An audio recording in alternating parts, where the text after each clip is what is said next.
Hello friends, welcome to this lecture. In the previous lecture, we seen the derivation of Newton's forward difference interpolation formula.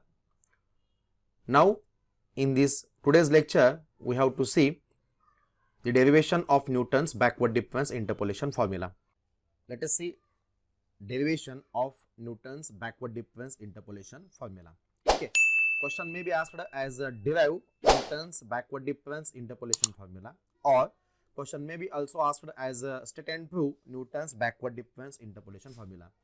The state and prove Newton's backward difference interpolation formula असा question असेल तर पहिल्यांदा आपल्याला Newton's backward difference interpolation काय आहे, formula काय आहे तो पहिल्यांदा स्टेट करावा लागेल आणि त्याच्यानंतर आपल्याला त्याचं डेरिव्हेशन स्टार्ट होईल.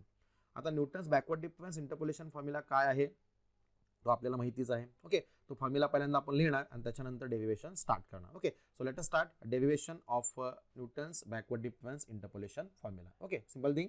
नाउ आपल्याला माहिती आहे Newton's power difference interpolation formula वापरून आपण इंटरपोलेशन करू शकतो, सिमिलरली एक्स्ट्रापोलेशन करू शकतो. Similarly we can derive, we can find the form of the function f of x also. ठीक आहे, म्हणजे आपण इंटरपोलेशन फॉर्म्युला वापरून इंटरपोलेशन करू शकतो, एक्स्ट्रापोलेशन करू शकतो. सिमिलरली आपण form of the function f of x म्हणजे एफ ऑफ एक्स ही पॉलिनॉमियल काय आहे ते पण आपण काढू शकतो. Okay, therefore similar to that of forward difference interpolation formula, forward difference interpolation फॉर्म्युलाचं डेरिव्हेशन करत असताना आपण काय केलंय तर पहिल्यांदा एक डेटा घेतलाय, equally spaced data. Let us recall that. त्याच्यानंतर आपण त्या डेटाला फिट होणारी एक पॉलिनॉमियल ॲझ्युम केलेली आहे पी एन ऑफ एक्स म्हणून. त्याच्यानंतर त्या पॉलिनॉमियल मधल्या जे काही unknown quantities a naught a one a two up to a n होत्या त्यांच्या आपण किमती काढलेल्या आहेत आणि त्या किमती काढण्यासाठी आपण एक्सच्या value successively as a a plus h a plus two h up to a plus n h put up केल्या आहेत. म्हणजे वरून खाली व्हॅल्यूज आपण पुटअप केलेल्या आहेत. सिम्प्लिफाय करून आपण a not up to a n या कॉन्स्टंटच्या किमती काढलेल्या आहेत आणि त्याच्यानंतर या आलेल्या किमती आपण ॲझ्युम केलेल्या polynomial p n of x मध्ये टाकून सिम्प्लिफाय करून required Newton's forward difference interpolation formula मिळवलेला होता. On this similar line we have to derive the Newton's backward difference interpolation formula. Okay, solution let y is equal to f of x. Okay, आता वेळ वाचवा म्हणून मी इथे definitely पहिल्यांदा ते जो काही फॉर्म्युला आहे तो डेरिव्हेशन करून घेतलेला आहे. Let y is equal to f of x be a function. y is equal to f of x हे आपण कोणतं तरी एक फंक्शन घेतलेलं आहे. नेक्स्ट पण पुढे आपल्याला माहिती आहे Newton's backward difference interpolation formula कधी वापरला जातो? Yes, when the given data is a equally spaced. म्हणजेच जर आपल्याला Newton's backward difference interpolation formula derive करायचा असेल तर we need a data which is a equally spaced. Okay, so let us start by taking the equally spaced data. Okay, let a focus on the pointer. जिथं pointer मी लक्ष देतोय underline करतो तिथे लक्ष द्या. Late a plus h a plus two h a plus three h up to so on a plus n h be n plus 1 equally spaced arguments. Okay, let a plus h up to so on a plus nh be equally spaced arguments, and let f of a f of a plus h f of a plus twice h up to so on f of a plus nh be the corresponding entries. Okay, त्यांच्या corresponding entries या f of a plus h up to so on f of a plus nh अशा आपण घेतलेल्या आहेत. Okay, नाव ज्या अर्थी इथं आपण n plus one equally spaced arguments घेतलेले आहेत त्या अर्थी या पर्टिक्युलर डेटाला फिट होणारी जी काही पॉलिनॉमियल असेल त्याच्यामध्ये नंबर ऑफ टर्म्स या n प्लस वन असतील. आणि जर नंबर ऑफ टर्म्स या n प्लस वन असतील तर डेफिनेटली त्या डेटाला फिट होणारी जी काही पॉलिनॉमियल एफ ऑफ एक्स असेल त्या पॉलिनॉमियलची डिग्री नक्कीच n असेल. ओके, आपल्याला माहिती आहे फंडामेंटल थेरम ऑफ डिफरन्स कॅल्क्युलसनुसार जर पॉलिनॉमियलची डिग्री n असेल तर number of terms n plus one असणार आहेत. आणि जर number of terms n plus one असतील तर according to fundamental theorem of difference calculates nth order forward difference is a constant and all the higher order differences are zero. Okay, that you know very वेल. म्हणजे quadratic equation असेल तर degree 2 terms 3, इक्वेशनची degree 3 असेल तर terms 4. तसंच ज्यावरती n plus one terms आहेत त्यावरती F of x ही जी काही पॉलिनॉमियल आहे त्याची डिग्री डेफिनेटली n असणार आहे. ती पॉलिनॉमियल एफ ऑफ एक्स आपण अप्रॉक्सिमेट करूयात. ओके, जशी न्यूटन्स फॉरवर्ड डिफरन्स इंटरपोलेशन फॉर्म्युलाला आपण ती घेतली होती तसंच न्यूटन्स बॅकवर्ड डिफरन्स इंटरपोलेशन फॉर्म्युलाला घेऊयात. काय बघूयात? Let y is equal to f of x or that is equal to Pn of x be the polynomial in x of degree n, then we can approximate the polynomial function f of x as follows. Okay, कसं approximate केले बघा. Let y is equal to f of x is equal to pn of x is equal to a naught plus x minus a minus nh into a1 plus x minus a minus nh into another bracket x minus a minus nh plus h into a2 plus third term x minus a minus nh into another bracket x minus a minus nh plus h into another bracket x minus a minus nh plus 2 times h plus dot dot dot dot up to so on. Last term x minus a minus nh into x minus a minus nh plus h into x minus a minus nh plus 2 times h plus up to so on. X minus a minus into bracket n minus 1 times into h into an. Okay, this is the polynomial function pn of x, equation number 1. आता हे polynomial दिसायला थोडीशी मोठी दिसते, पण how to remember that is very simple. कसं लक्षात ठेवायचं ते ऍक्टफुल बघूयात. आपल्याला न्यूटन्स पॉवर डिफरन्स इंटरपोलेशन फॉर्म्युलाची जर पॉलिनॉमियल जर पाठ असेल, ती जर पॉलिनॉमियल माहित असेल, तर ही पॉलिनॉमियल आपण इझिली लक्षात ठेवू शकतो. तिकडे ती काय होती, yes a not plus x minus पहिला आर्ग्युमेंट इंटू a1. त्याच्यानंतरची पुढची टर्म एक्स मायनस पहिला आर्ग्युमेंट a पहिला ब्रॅकेट, दुसरा bracket x minus a minus h into पुढचा constant a2 and so on. ठीक आहे, x मायनस पहिला आर्ग्युमेंट होतं. आपल्याला माहिती आहे Newton's power difference interpolation formula असेल तर आपण डेटा मधल्या व्हॅल्यूज पहिली व्हॅल्यू च्या कन्सल्टिंग सगळ्या व्हॅल्यूज आपण घेत असतो. म्हणजे ए च्या कन्सल्टिंग सगळ्या व्हॅल्यू आपण घेत असतो. इनिशियल आर्ग्युमेंटच्या कन्सल्टिंग आपण सगळ्या आर्ग्युमेंट घेत असतो आणि इनिशियल आर्ग्युमेंट आपलं असतं ए. तसंच जेव्हा आपण न्यूटन्स बॅकवर्ड डिफरन्स इंटरपोलेशन फॉर्म्युलाच्या कन्सल्टिंग जे काही थिअरी किंवा एक्झाम्पल सोडवत असू, तेव्हा मी एक्झाम्पल सोडताना पण सांगितलंय पहा, आपल्याला फॉरवर्ड डिफरन्स इंटरपोलेशन फॉर्म्युलाच्या वेळेस वरून खाली व्हॅल्यूज यूज कराव्या लागतील. म्हणजे a delta f of a delta square f of a and so on. आणि बॅकवर्ड डिफरन्स इंटरपोलेशन फॉर्म्युलाच्या डेरिव्हेशन वेळेस आपल्याला व्हॅल्यूज खालून वर यूज कराव्या लागतील. म्हणजेच तिथे ए च्या कन्सल्टिंग सगळ्या व्हॅल्यूज होत्या, इथे शेवटचा argument a plus n h आहे, ए प्लस एन एच च्या कन्सल्टिंग सगळ्या टर्म्स असतील. Okay, how to remember formula बघा. ए नॉट, तिकडे पण ए नॉट होता, इकडे पण ए नॉट आहे. ए नॉट प्लस तिकडे काय होतं, एक्स मायनस पहिला आर्ग्युमेंट इंटू a1 होता. आता इथे फक्त काय एक्स मायनस शेवटचा आर्ग्युमेंट, एक्स मायनस शेवटचा argument, x minus into bracket शेवटचा आर्ग्युमेंट आपलं काय असतं, ए प्लस एन एच असतं. ठीक आहे, तेच जर मी निगेटिव्ह साइन ऑब्झर्व केलं तर काय होईल, x minus a minus n h होईल. ठीक आहे, x minus a minus n h, तेच इथं आहे पहा, x minus a minus n h into constant असेल a1 प्लस तिकडे आपण पुढच्या टर्म कशा लिहिले होते पहा, फॉरवर्ड डिफरन्स इंटरपोलेशन फॉर्म्युलामध्ये एक्स मायनस पहिला आर्ग्युमेंट इंटू a1 होतं, प्लस पुढे पुढच्या टर्म आपण कशी डेव्हलप केली होती, x minus A into x minus a minus h into दुसरा ब्रॅकेट होता, दुसरा कॉन्स्टंट होता a2. म्हणजे काय केलं, हा पहिला ब्रॅकेट जसा आहे तसा दुसरा ब्रॅकेट आपण एक इंट्रोड्यूस केला, वाढवला. कसा, एक एक एच ऍड करून. सेम प्रोसेस इथं करायची, फक्त एक्झॅक्ट रिव्हर्स करायचे. तिथं आपण एक एक ब्रॅकेट वाढवला, एक एक एच सबस्ट्रॅक्ट करून इथं एक्झॅक्टली रिव्हर्स काय करायचंय, एक एक ब्रॅकेट वाढवायचा आहे, फक्त प्रत्येक ब्रॅकेट मध्ये एक एक एच ऍड करायचा आहे. तिकडे एक एक एच आपण सबस्ट्रॅक्ट करत होतो, इकडे एक एक एच आपण ऍड करायचं. Same thing parallel step. Okay, therefore पुढची term plus x minus a minus n h, पहिली टर्म जशी आहे तशी, पुढे एक ब्रॅकेट वाढवा. कसा, x minus a minus n h plus h into second constant that is a2 in this, plus पुढे तिकडे आपण काय करत होतो, एक एक एच सबस्ट्रॅक्ट करून ब्रॅकेट वाढवत होतो. आता इथे एक एक एच ऍड करून ब्रॅकेट वाढवूयात. प्लस पुढची टर्म, यस पहिले दोन ब्रॅकेट जसे आहे तसे, x minus a minus n h into another bracket x minus a minus n h plus h, जसा आहे तसं एक ब्रॅकेट वाढवायचा आहे. कसा वाढवायचा आहे, x minus a minus n h plus 2 times एक एक एच ऍड करत जातोय into next constant is a3 plus dot dot dot dot up to so on. Plus last term काय असेल, पहिले सगळे ब्रॅकेट जसे आहेत तसे इंटू कुठपर्यंत जायचंय, dot dot dot dot dot. a3 असताना 2h ऍड करूच तोपर्यंत आपण पुढे गेलोय. a2 कॉन्स्टंट असताना एक एच आपण ऍड केलाय, 2 असताना एक एच, 3 असताना 2h, a4 च्या वेळेस आपण 3h ऍड करणार. तसंच आपला शेवटचा कॉन्स्टंट काय आहे, an. जर शेवटचा कॉन्स्टंट एन असेल तर आपल्याला definitely n-1 times H add करावे लागतील. म्हणजे शेवटची टर्म काय असेल, x minus a minus into bracket n-1 into H bracket complete into an. Equation number 1. Okay, हे आपलं इक्वेशन नंबर 1 आहे. एकदा काही पॉलिनॉमियल व्यवस्थित लक्षात ठेवली तर डेफिनेटली पुढे फक्त काय करायच्यात, Newton's power difference interpolation formula सारख्या सिमिलर स्टेप्स आपल्याला करायच्या आहेत. दिस म्हणजे पॉलिनॉमियल कशी लक्षात ठेवायची, लक्षात आलं. Similar to that of forward difference interpolation formula. तिकडे आपण एक एक ब्रॅकेट वाढवतोय, एक एक एच सबस्ट्रॅक्ट करून. इकडे आपण एक एक एच वाढवतोय, एक एक ब्रॅकेट वाढवतोय, एक एक एच ऍड करून. तिकडे एक्स मायनस पहिला आर्ग्युमेंट होतं, इथं एक्स मायनस शेवटचा आर्ग्युमेंट म्हणजेच ए प्लस एन एच असेल. This okay. नेक्स्ट वन पुढे. नाउ वेअर आता याच्यामध्ये नोन कोण आहेत, अननोन कोण आहेत. Similar to that of the interpolation forward difference interpolation formula. A naught काय आपल्याला माहित नाहीये. एक्स म्हणजे ज्या पॉईंटला इंटरपोलेशन करायचं तो पॉईंट आपल्याला दिलेला असेल.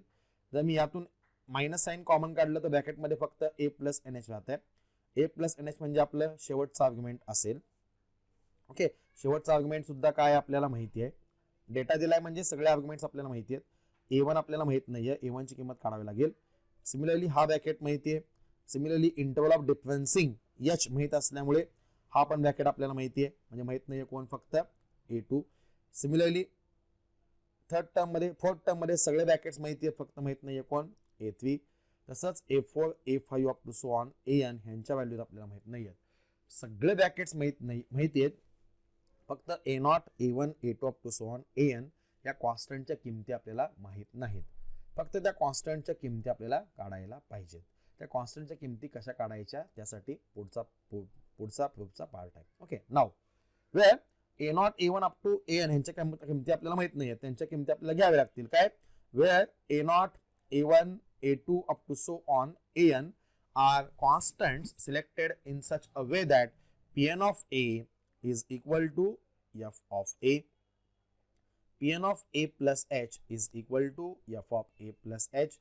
Pn of A plus twice h is equal to f of A plus twice h up to so on.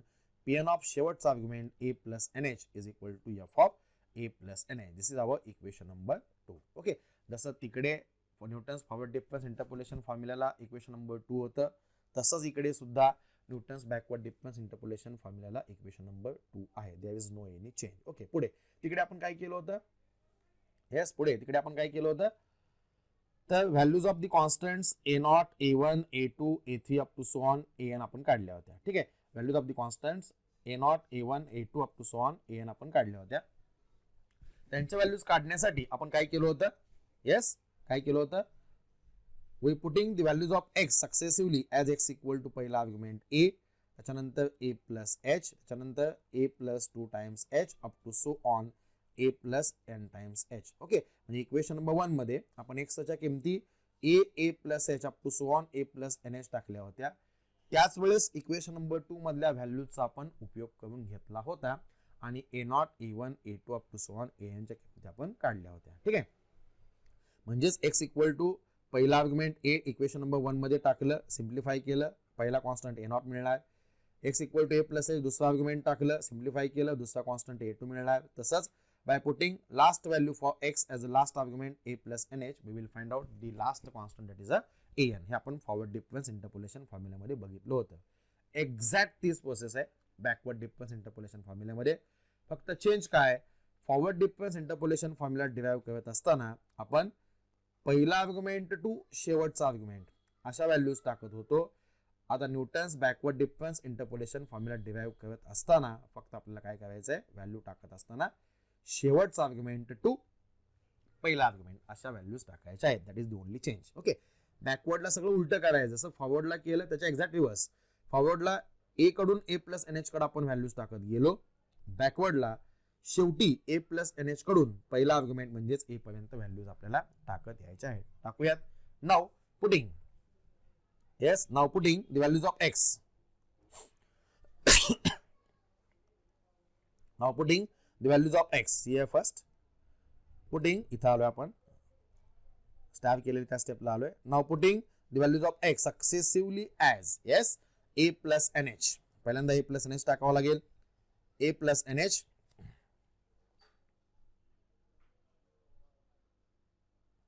putting the values of x successively as a plus nh. Next one पुढे a plus nh. Next a plus nh च्या अगोदरचा argument काय असेल?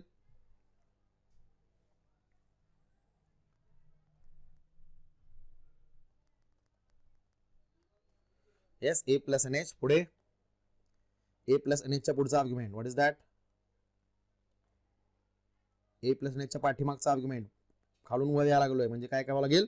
एक एक subtract करावं लागेल. a plus nh minus h. पुढे a plus nh minus 2 times h up to so on. कुठपर्यंत? Yes dash dash dash up to so on. कुठपर्यंत? Up to so on. पहिला आर्ग्युमेंट असेल a in equation number 1 and at the same time by making use of values from equation number 2 we get. okay म्हणजे पहिल्यांदा आपण x equal to शेवटचा argument a plus nh टाकणार. त्याच्यानंतर आपण त्याच्या अगोदरचा आर्ग्युमेंट म्हणजेच a plus nh minus h टाकणार. त्याच्यानंतर त्याच्या अगोदरचा आर्ग्युमेंट म्हणजेच a plus nh minus 2 times h टाकणार अँड सो ऑन. असं करत करत शेवटच्या स्टेपला आपण x इक्वल टू आपलं डेटा मधलं पहिला आर्ग्युमेंट म्हणजेच हे पुटअप करणार. तिकडे काय करत होतो? a कडून सुरुवातीच्या आर्ग्युमेंट्स पासून एक एक h ऍड करत करत शेवटच्या आर्ग्युमेंट पर्यंत जात होतो. आता इथे व्हॅल्यूज टाकत असताना काय करायचंय? रिव्हर्स यायचंय. पहिल्यांदा शेवटचा आर्ग्युमेंट a प्लस nh टाकायचंय. त्याच्यानंतर एक एक a सबस्ट्रॅक्ट करत करत करत पहिला आर्ग्युमेंट a पर्यंत आपल्याला यायचं आहे. इक्वेशन नंबर 1 मध्ये टाकायचं आहे. and at the same time we have to make use of values from equation number 2 we get. okay काय मिळते बघूया. now put yes here focus on this term.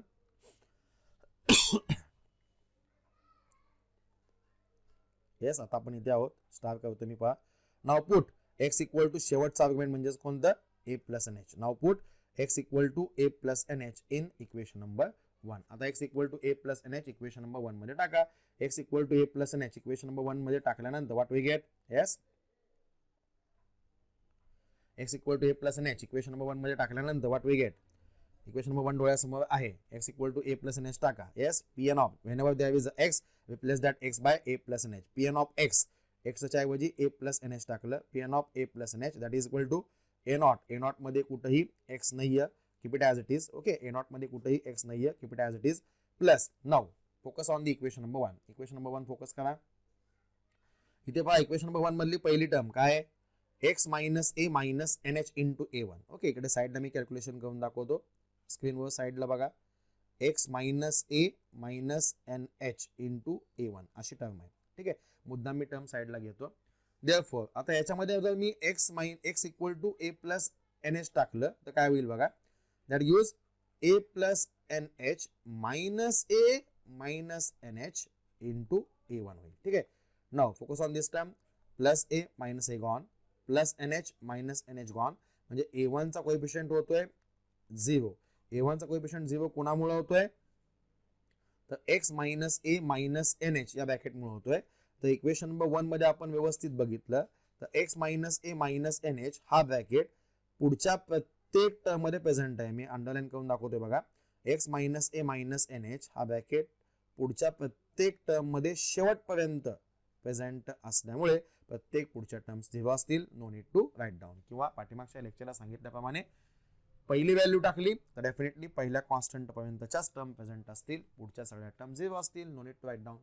Similarly दुसरी व्हॅल्यू टाकली तर दुसऱ्या कॉन्स्टंट पर्यंतच्याच टर्म्स प्रेझेंट असतील. त्याच्या पुढच्या टर्म्स प्रेझेंट नसतील म्हणजे सगळ्या 0 असतील. No need to write down and so on. Same thing parallel line. Okay therefore pn of a plus nh is equal to a naught plus 0 कारण पुढच्या सगळ्या टर्म 0 आहे. कशा 0 येतात आता आपण डिस्कस केलं.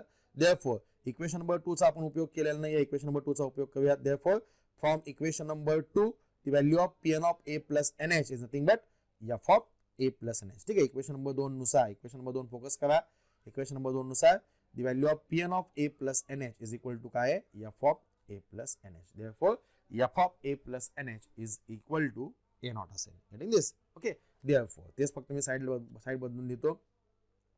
Therefore a naught is equal to f of a plus n h. Okay, म्हणजे ए नॉटची किंमत आपल्याला मिळाली f of a plus n h.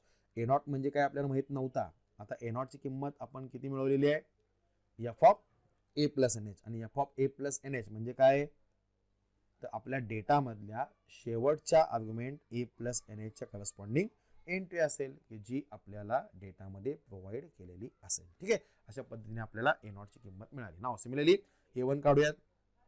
A one काढण्यासाठी काय करावं लागेल आता आपल्याला, yes now putting the value of x as a x equal to a plus n h minus h. म्हणजे ए प्लस एन एचच्या अगोदरचा आर्ग्युमेंट काय असणार आहे, a plus n h minus h. शेवटीकडून पहिल्या व्हॅल्यूकडे आपण व्हॅल्यूज पुटअप करत जातोय. ठीक आहे, now put x equal to a plus n h minus h in equation number 1. Equation number 1 मध्ये पुटअप करूयात. येस, पुटअप केल्यानंतर what we get, equation number 1 मध्ये जिथं एक्स आहे तिथे a plus n h minus h put up करा. Yes, equation number 1 focus करा. Equation number 1 तुमच्या जवळ आहे. whenever there is x replace that x by a plus nh minus h असेल. ठीक आहे, इक्वेशन नंबर 1 डोळ्यासमोर आहे. इक्वेशन नंबर 1 फोकस करा. मी अगोदरच लिहून घेतलेलं आहे, त्यामुळे डेफिनेटली जिथे मी अंडरलाईन करत आहे तिथे फक्त तुम्ही फोकस करत चला. Okay, now put x equal to a plus nh minus h in equation number 1. therefore put करा whenever there is x replace that x by a plus nh minus h. Okay, pn of x म्हणजेच pn of a plus nh minus h is equal to a not मध्ये कुठेही x नाही आहे, keep it as it is, plus x minus a minus nh. x च्या ऐवजी a plus nh minus h आपण replace करतोय. x च्या ऐवजी a plus nh minus h minus a minus nh, keep it as it is, जसं आहे तसं, plus a1 असेल. नाउ प्लस पुढच्या टर्म ऑब्झर्व करा बरं. Focus on equation number 1. Yes, a two चा कोएफिशियंट काय काय बरोबर, इकडे मी साइडला कॅल्क्युलेशन करून दाखवतो. ए टू चा कोएफिशियंट काय आहे, x minus a minus n h into another bracket x minus a minus n h plus h into a two आहे. ठीक आहे, आता आपण पुट काय करतोय, x equal to a plus n h minus h. Okay, x equal to a plus n h minus h टाकूयात. A plus n h minus h minus a minus nh remains as it is into another bracket. x च्या ऐवजी a plus nh minus h टाकतोय. Yes, इथे टाकला minus a minus nh plus h as it is into a2. now see calculations, plus a minus a gone, plus nh minus nh gone, minus h plus nh gone, plus h gone. therefore a2 चा coefficient 0 झाला. a2 चा coefficient 0 झाला कशामुळे झाला, तर x minus a minus nh plus h या bracket मुळे झाला. इथून पुढे जर आपण प्रत्येक टर्म मध्ये बघितलं, x minus a minus nh plus h, equation number 1 focus करा. x minus a minus nh plus h हा ब्रॅकेट इथून पुढच्या प्रत्येक टर्म मध्ये प्रेझेंट असल्यामुळे इथून पुढच्या प्रत्येक टर्म शेवटपर्यंत काय असतील, 0 असतील. No need to write down. Getting this. Okay, लिहिण्याची गरज नाही. म्हणजेच एक्स इक्वल टू दुसरी व्हॅल्यू टाकली तर दुसऱ्या कॉन्स्टंट पर्यंतच्याच टर्म प्रेझेंट असतील, पुढच्या सगळ्या टर्म्स 0 असतील. No need to write down. ठीक आहे, प्लस सगळ्या आपण 0 लिहिलेला आहे. Now focus on this one. Simplify.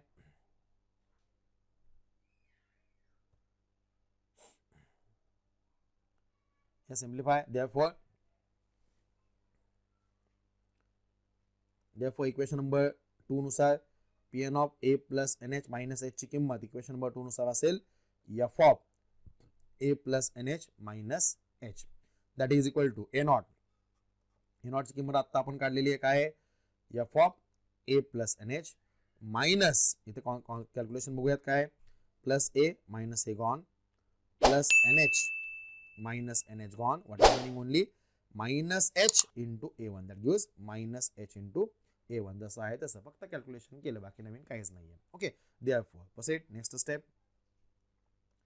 f of a plus nh minus h, keep it as it is. आता आपला इंटरेस्ट कोणामध्ये आहे, a1 मध्ये आहे. a1 सोडून ज्या काही टर्म्स आहेत त्या सगळ्यांचा आपण पक्षांतर करूयात. Yes, proceed. f of a plus nh minus h as it is. इकडे f of a plus n h आहे त्यांना इकडे शिफ्ट करूया. That will become minus f of a plus n h that is equal to minus h into a one means as it is no change. Therefore आपला interest h into a वनमध्ये आपला interest फक्त ए वनमध्ये आहे. इथे ए वनचं sine negative आलेलं आहे. निगेटिव्हचं साईनचं रूपांतर पॉझिटिव्ह साईनमध्ये करण्यासाठी मायनस एच इंटू ए वनचं शिफ्टिंग एल एच एसला करतो आणि एल एच एसच्या ज्या काही टर्म्स आहेत त्यांचं शिफ्टिंग आर एच एसला करतो, सायमल्टेनियस करतो. Therefore h into a one is equal to इकडचे f of a plus n h minus h goes there becomes minus f of a plus n h minus h आणि इकडचा minus f of a plus n h goes there becomes plus f of a plus n h. This फक्त पक्षांतर केलं, बाजू बदलल्या. Therefore from this our interest is in a one. Therefore a one is equal to इकडे h गुणिले आहे तिकडे गेल्यानंतर भागिले होतील. A one is equal to f of a plus n h minus f of a plus n h minus h divided by h remains as it is. ठीक आहे. Therefore a one is equal to next step. Now observe the numerator. Numerator काय बघा. Yes, observe the numerator. What is the numerator? Yes, what is the numerator? F of a plus nh. What is the numerator? F of a plus nh minus f of a plus nh minus h. Okay, f of a plus nh minus f of a plus nh minus h हा तुमचा numerator आहे. आता numerator काय बघा in terms of the operator. Definition of operator काय आपल्याला माहिती आहे. Definition of backward difference operator del f of x काय होती. येस, ती टर्म म्हणजेच एफ ऑफ एक्स मायनस तिच्या पाठीमागची टर्म म्हणजेच f of x minus h. ती टर्म मायनस तिच्या पाठीमागची टर्म ही डेफिनेशन ऑफ बॅकवर्ड डिफरन्स आहे. आता आपला न्यूमरेटर काय आहे. F of a plus n h minus f of a plus n h minus h म्हणजेच f of a plus n h ती टर्म मायनस तिच्या पाठीमागची टर्म म्हणजेच f of a plus n h minus h that gives backward difference of ती term. Backward डिफरन्सची definition काय आता आपण बघितली. Backward difference of f of x. What is definition. ती टर्म म्हणजेच एफ ऑफ एक्स मायनस तिच्या पाठीमागची टर्म म्हणजेच f of x minus h. तसंच f of a plus n h ती टर्म मायनस तिच्या पाठीमागची टर्म म्हणजेच f of a plus n h minus h ही म्हणजेच काय. This is nothing but by definition what is this is nothing but yes backward difference of theta म्हणजेच backward difference of f of a plus nh. ठीक आहे. backward difference of f of a plus nh. therefore numerator काय आपला del f of a plus nh divided by h remains as it is. तेच फक्त व्यवस्थित लिहितो. therefore a1 is equal to del raised to 1 f of a plus nh divided by h raised to 1 into 1 factorial. Generalisation करायचं आहे त्याच्यामुळे मी 1 1 मुद्दाम pronunciation करतोय. a1 is equal to del f of a plus nh divided by h raised to 1 into 1 factorial. Okay, that is the value of a1. now तसे आपण a1 ची value काढली तसेच आपण a2 ची व्हॅल्यू काढूयात. तिकडे काय आला होता बघा आपण सायमल्टेनियस स्टडी करूयात. तिकडे a नॉट आला होता आपला f of a. इकडे ए नॉट आपला आलेला आहे f of a plus n h comparative study. ठीक आहे. तिकडे फॉरवर्ड डिफरन्स इंटरपोलेशन फॉर्म्युल्यामध्ये a one is equal to आला होता काय आपला. Yes, delta f of a divide by h into 1 factorial. आता इथे ए वन आलाय काय आलाय. Del f of a plus n h divide by h raised to 1 into 1 factorial. ठीक आहे. कंपॅरेटिव्ह स्टडी आता लक्षात आलं असेल बघा. ए च्या ऐवजी ए प्लस एन एच आलाय, डेल्टाच्या ऐवजी डेल आलाय, बाकी सगळ्या टर्म जशा आहे तशा. Now putting next value. पुढची व्हॅल्यू पुटअप करूयात. Now putting the values of x next as a x plus n h minus 2 times h in equation number 1. Okay. Equation number 1 मध्ये जिथं जिथं एक्स दिसतंय त्या ठिकाणी a plus n h minus 2h टाका. आपण शेवटीकडून सुरुवातीकडे येतोय म्हणून आपल्याला एक एक एच सबस्ट्रॅक्ट करावा लागेल. अगोदर आपण एक्स प्लस एक्सची किंमत a plus n h minus h टाकली होती. आता एक्सची किंमत a plus n h minus 2 times h टाकूयात. Okay. Now put x equal to a plus nh minus 2h in equation number 1. Whenever there is x, replace that x by a plus nh minus 2 times h. Proceed. Therefore, equation number 1 focus करा. equation number 1 तुमच्या जवळ आहे. Okay. Therefore, yes, Pn of x, x च्या ऐवजी टाकलंय a plus nh minus 2 times h. Pn of a plus nh minus 2 times h, that is equal to a naught. Okay, a naught मध्ये कुठेही x नाहीये, keep it as it is, plus x minus a minus nh, म्हणजे x च्या ऐवजी टाकतोय आपण a plus nh minus 2h minus a minus nh remains as it is into a1. a1 मध्ये कुठेही x नाहीये, keep it as it is, plus पुढची term काय होती, x minus a minus nh, जसं आहे तसं x च्या ऐवजी टाकतोय आपण a plus nh minus 2 times h minus a minus nh remains as it is into x. x च्या ऐवजी a plus nh minus 2 times h minus a minus nh plus h remains as it is, no change, into a2 plus पुढच्या सगळ्या terms 0, no need to write down.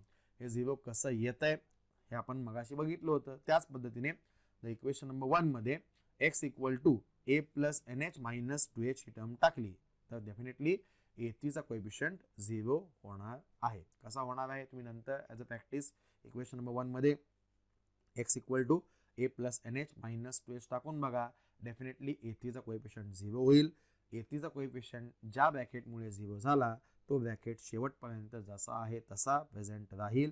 त्यामुळे प्रत्येक पुढच्या term 0 असतील, no need to write down. म्हणजेच जर x equal to a plus nh minus 2h जर टाकलं तर फक्त a2 पर्यंतच्याच टर्म प्रेझेंट असतील, पुढच्या सगळ्या टर्म्स डेफिनेटली 0 असतील. Okay, therefore f of equation number 2 नुसार Pn of a plus nh minus 2h value f of a plus nh minus 2h is equal to a naught remains as it is. Bracket मध्ये simplification बघूयात काय काय होतात. yes, plus a minus a gone, plus nh minus nh gone, what is remaining here only minus 2 times h, that is minus 2 times h into a1 plus दुसऱ्या bracket calculation बघा, plus a minus a गेला, plus nh minus nh gone, म्हणजे या bracket मध्ये फक्त काय राहतोय minus 2 times h. Similarly, for this bracket, plus a minus a gone, plus nh minus nh gone, काय राहते minus 2h plus h, minus 2h plus h, that gives minus h. Okay, into a2 remains as it is, and minus 2h into minus h, that gives plus 2 times into h square. Okay, plus 2 times into h square into a2. Getting this? ब्रॅकेटचं calculation काळजीपूर्वक करा. Okay, म्हणजे minus 2h पहिल्या ब्रॅकेटमध्ये राहील फक्त minus 2h, दुसऱ्या ब्रॅकेटमध्ये राहील फक्त मायनस h, दोन्हीचा गुणाकार केला minus of minus will become plus 2 into h square into a2. Therefore, proceed. f of a plus nh minus 2 times h remains as it is, that is equal to a naught. The value of a naught is calculated as a f of a plus nh minus 2h remains as it is into a1. The value of a1 is calculated as a del f of a plus nh divided by h plus 2 into h square into a2 remains as it is, no change. ज्या त्या ठिकाणी ज्या त्या previous values आपण put up केलेल्या आहेत. Therefore, proceed. Now simplify this one. हे सगळं सिम्प्लिफाय करून आपल्याला व्हॅल्यू कशाची काढायची फक्त यस a2 ची किंमत काढायची. a2 सोडून जे काय आहे त्याचं आपण नंतर पक्षांतर करणार आहोत. Therefore, proceed. f of a plus nh minus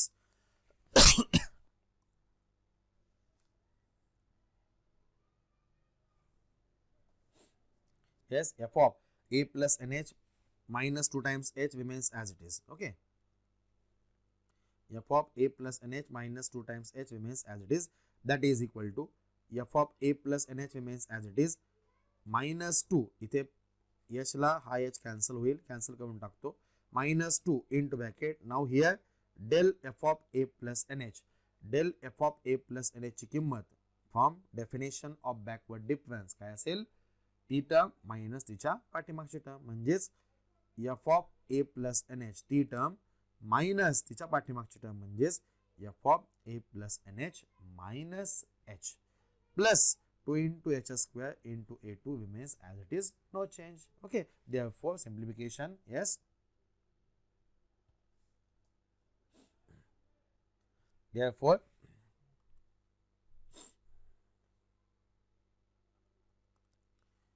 therefore f of a plus nh f of a plus nh minus 2 times h remains as it is, no change. Yes, that is equal to f of a plus nh remains as it is minus 2 into minus 2 ने आत multiply करून घ्या, minus 2 ने आत multiply केल्यानंतर what we get minus 2 into f of a plus nh minus of minus will become plus 2 into f of a plus nh minus h bracket complete plus 2 into h square a2 remains as it is, no change. Therefore proceed, only simplifications, f of a plus nh minus 2 times h remains as it is. Now इकडे f of a plus nh आहे, त्याचं पक्षांतर करतो तिकडे, becomes minus f of a plus nh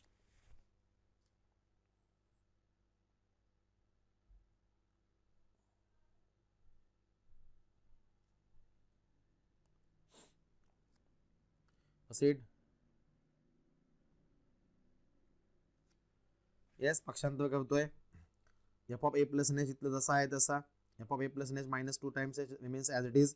f of a plus nh तिकडचा इकडे आणला, becomes minus f of a plus nh, इकडचा minus f of a plus nh goes there, becomes plus 2 times f of a plus nh, इकडचा plus 2 f of a plus nh minus h तिकडे गेल्यानंतर होतील minus 2 times f of a plus nh minus h is equal to RHS ला फक्त राहील 2 into h square into a2. getting this? फक्त पक्षांतर केलं, RHS ला फक्त a2 ची टर्म ठेवली कारण आपल्याला a2 ची किंमत काढायची, a2 सोडून जे काय आहे त्याचं पक्षांतर LHS ला करून घेतलं. Okay, therefore that is equal to, yes, proceed, f of a plus nh minus 2 times h remains as it is, no change.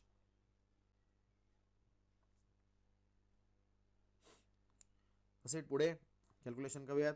f of a plus nh च्या किती टर्म्स आहेत बघूयात. yes, focus on this step.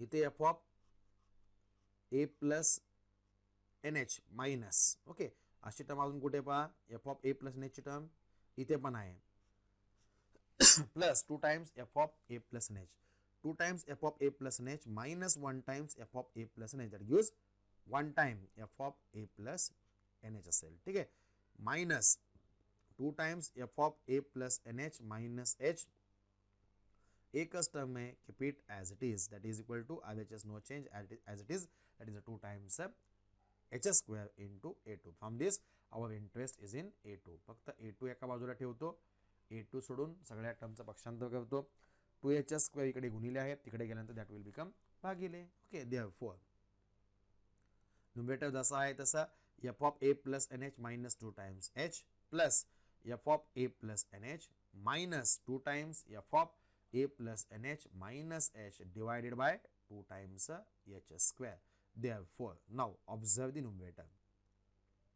आपण पाहिलेलं आहे पहा, जेव्हा आपण सेकंड ऑर्डर फॉरवर्ड डिफरन्स आणि सेकंड ऑर्डर बॅकवर्ड डिफरन्सच्या डेफिनेशन्स पाहिल्या होत्या, तेव्हा आपण पहिल्यांदा डेल f of x काढला होता, त्याच्यानंतर आपण del square f of x ची किंमत काढली होती. Del square f of x ची किंमत आपण कशी काढली होती, second order backward difference del of del f of x. Okay, त्याच्यानंतर आपण हा बाहेरचा डेल जसा आहे तसा ठेवला होता, आतमध्ये डेलची आपण डेफिनेशन वापरली होती, काय, ती टर्म मायनस त्याच्या पाठीमागची term, that is f of x minus f of x minus h. Okay, त्याच्यानंतर आपण हा डेल या ब्रॅकेटवर ऑपरेट केला होता, that is equal to del of f of x minus del of f of x minus h, that is equal to, या डेलची definition काय होती, ती term f of x minus तिच्या पाठीमागची term, that is f of x minus h minus into bracket हा del याच्या operate केल्यानंतर ती टर्म, हे सगळं अगोदर झालंय त्यामुळे थोडंसं फास्ट जातोय, ती term that is f of x minus h minus तिच्या पाठीमागची टर्म म्हणजेच f of x minus h minus h, that gives f of x minus 2 times h. Okay, that is equal to, after simplifying what we get, f of x remains as it is minus f of x minus h minus sign आत दिल्यानंतर we get minus f of x minus h and minus of minus will become plus f of x minus 2 times H.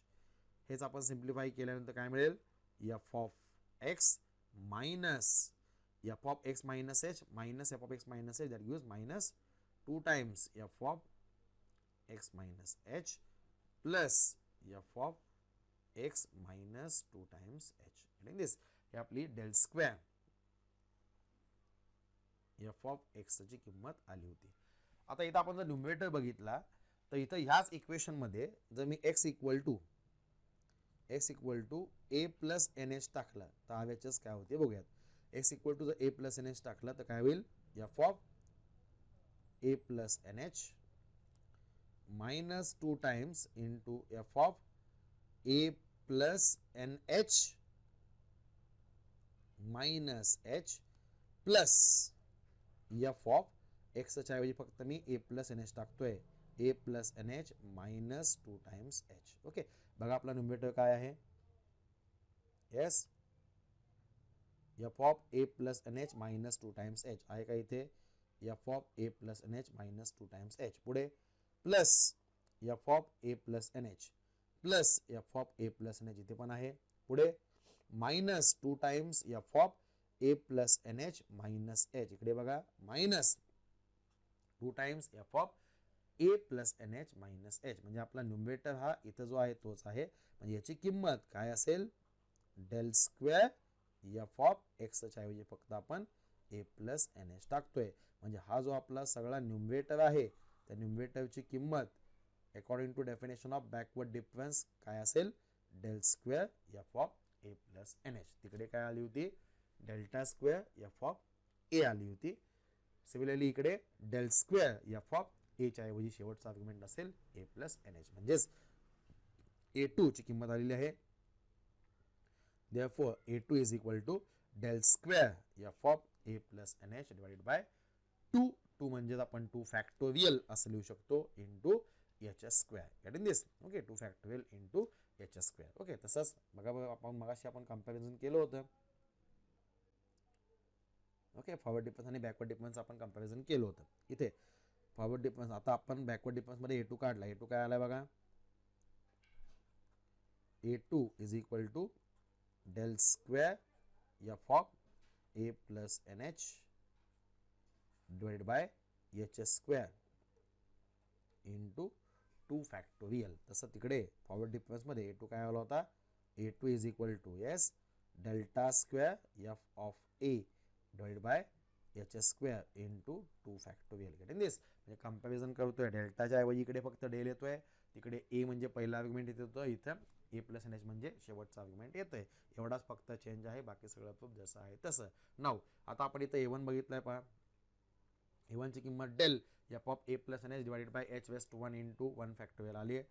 A2 ची किंमत del raised to 2 f of a plus n h divided by h raised to 2 into 2 factorial अशी आलेली आहे. तशीच आपण जर एक्सची पुढची value टाकली तर आपल्याला ए3 मिळेल. ए3 ची किंमत काय मिळेल, del raised to 3 f of a plus n h divided by h raised to 3 into 3 factorial. Getting this? Comparative study 1 असताना सगळीकडे 1 आहे. a2 ची किंमत असताना यावेची असताना सगळीकडे 2 आहे. आता जर आपण a3 ची किंमत काढली तर यावेची असताना सगळीकडे 3 असणार आहे. म्हणजेच del raised to 3 f of a plus nh divided by h raised to 3 into 3 factorial अशी किंमत येईल. तशीच x इक्वल टू जर पुढची व्हॅल्यू आपण रिप्लेस केली तर a4 आपल्याला मिळेल. a4 कसा मिळणार, येस a4 ची किंमत काढत असताना आवेच्या असताना सगळीकडे 4 असतील. That is del raised to 4 f of a plus n h divide by h raised to 4 into 4 factorial. Getting this, h raised to 4 into 4 factorial. अशाच व्हॅल्यूज पुटअप करत गेल्यानंतर जेव्हा आपण एक्सची लास्टची व्हॅल्यू म्हणजेच डेटाची पहिली व्हॅल्यू इक्वेशन नंबर 1 मध्ये put up करणार, सिम्प्लिफाय करणार, at that time we will get the value of last constant an as a कसा मिळेल, 4 असताना सगळीकडे 4 4 4 n असताना सगळीकडे n असेल. That is del west to n f of a plus nh divided by h west to n into n factorial. Getting this? हेच आपण इथे लिहिलेलं आहे पहा.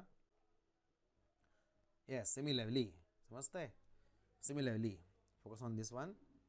Now similarly, by putting the next values of x successively in equation number 1, we get the next values for the next constants a3, a4, a5, a6 up to so on an as follows. ते काय असतील? a3 is equal to del raised to 3 f of a plus nh divided by 3 factorial into h raised to 3. a4 is equal to del raised to 4 4 असताना सगळीकडे 4 del raised to 4 f of a plus nh divided by 4 factorial into h raised to 4 dot dot dot up to so on.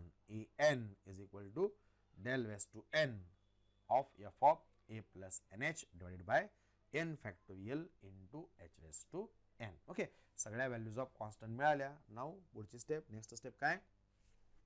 Yes, now putting all these values in equation number 1. काढलेल्या ज्या सगळ्या values आहेत त्या आता equation number 1 मध्ये टाकूयात. Now putting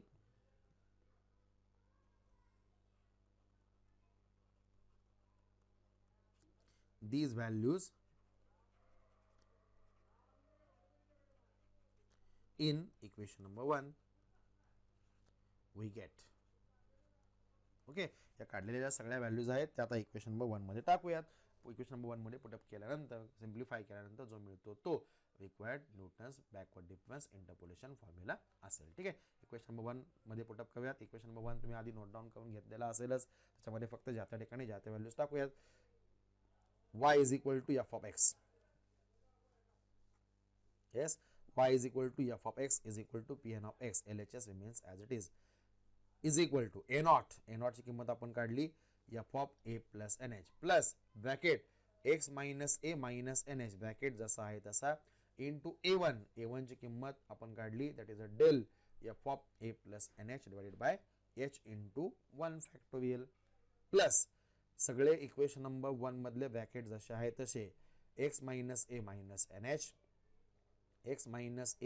nh plus h remains as it is into a2. a2 ची किंमत असेल आत्ताच आपण काढली del raised to 2 f of a plus nh divided by 2 factorial into h raised to 2 plus सगळे ब्रॅकेट जसे आहे तसे x minus a minus nh x minus a minus nh plus h x minus a minus nh plus 2 times h into a3. The value of a3 is del raised to 3 f of a plus nh divided by 3 factorial into h raised to 3 plus dot dot dot dot अशाच पद्धतीने plus शेवटची term मधले सुद्धा सगळे bracket जसे आहे तसे as it is no change into an, and the value of an is calculated as a del raised to n f of a plus nh divided by n factorial into h raised to n. Okay, now हा जो आहे मोठा दिसतोय आता तोच आपला Newton's backward difference interpolation formula आहे. Okay, हा जो फॉर्म्युला आता आपण डिराइव्ह केलेला आहे तोच आपला Newton's backward difference interpolation formula आहे. पण हा फॉर्म्युला दिसायला दिसतोय आपल्याला फार मोठा. नंतर आपण काय करूयात, त्या फॉर्म्युल्याचं कंडेन्सेशन करूयात, या फॉर्म्युल्याचं रूपांतर छोट्या फॉर्म्युल्यामध्ये करूयात, त्या फॉर्म्युल्याचं रूपांतर कंडेन्सेशन करण्यासाठी now we use the substitution, that is a put x minus into bracket a plus nh म्हणजेच x minus a minus nh divided by h in above equation number 3 and simplifying we get the required Newton's backward difference interpolation formula. ठीक आहे, म्हणजे काय केलो आपण इथे बघा बघा अगोदरची स्टेप, स्टारच्या अगोदरची स्टेप. येस, इथे काय केलंय y is equal to f of x is equal to pn of x is equal to f of a plus nh remains as it is plus इथे जो h आहे, ओके, या term मध्ये जो h आहे तो h फक्त मी या टर्मला या ब्रॅकेटला दिला x minus a minus nh divided by h into del f of a plus nh divided by 1 factorial जसं आहे तसं पुढे जसं आपण फॉरवर्ड डिफरन्स इंटरपोलेशन फॉर्म्युलाला केलं तसं सेम h स्क्वेअर हा h स्क्वेअरचं स्प्लिटिंग करूयात. एक h पहिल्या ब्रॅकेटला देऊयात, दुसरा h दुसऱ्या ब्रॅकेटला देऊयात. That gives x minus a minus nh divided by h दुसरा bracket x minus a minus nh plus h divided by h. h स्क्वेअरची अशी जर फोड केली तसंच h raised to 3 ची फोड करून एक h या ब्रॅकेटला देऊयात, एक h दुसऱ्या ब्रॅकेटला देऊयात आणि एक h तिसऱ्या ब्रॅकेटला देऊयात. अशा पद्धतीने जर मी h ची फोड केली तर putting u equal to x minus a minus n h divided by h. तिकडे आपण काय पुट केलं होतं, एक्स मायनस पहिला आर्ग्युमेंट, दॅट इज तिकडं यूची किंमत काय होती, एक्स मायनस पहिला आर्ग्युमेंट म्हणजेच a divide by h forward difference interpolation फॉर्म्युल्यामध्ये.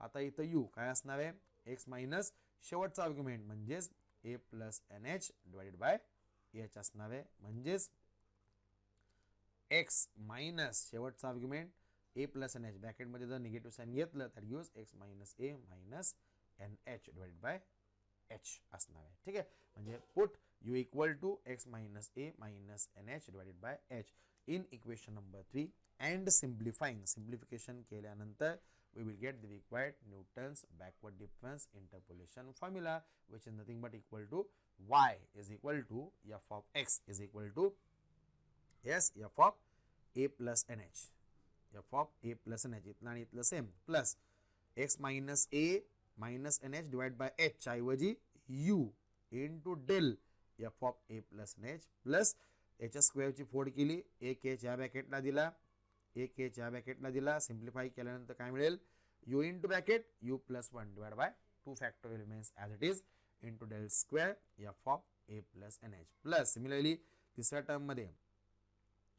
टर्ममध्ये काय केलं, या एच वेस टू 3 ची फोड केली, प्रत्येक ब्रॅकेटला एक एक एच देऊन टाकला, प्रत्येक ब्रॅकेटला एक एक एच देऊन टाकल्यानंतर सिम्प्लिफाय केल्यानंतर काय मिळेल, third term u into u plus 1 into u plus 2 divide by 3 factorial remains as it is into del raised to 3 f of a plus nh plus up to so on dot dot dot dot plus short term u into u plus 1 into u plus 2 into u plus 3 up to so on del raised to 3 पर्यंत गेलो होतो तेव्हा आपण u plus 2 पर्यंत गेलोय, del raised to 2 जेव्हा लिहिलंय तेव्हा u plus 1 म्हणजे एक कमी u पर्यंत आपण गेलोय, शेवटची टर्म आपली डेल वेस टू एन असणार आहे, एक कमी u पर्यंत जावा म्हणजेच u plus n minus 1 divide by n factorial into del west to n f of a plus n h. Okay, this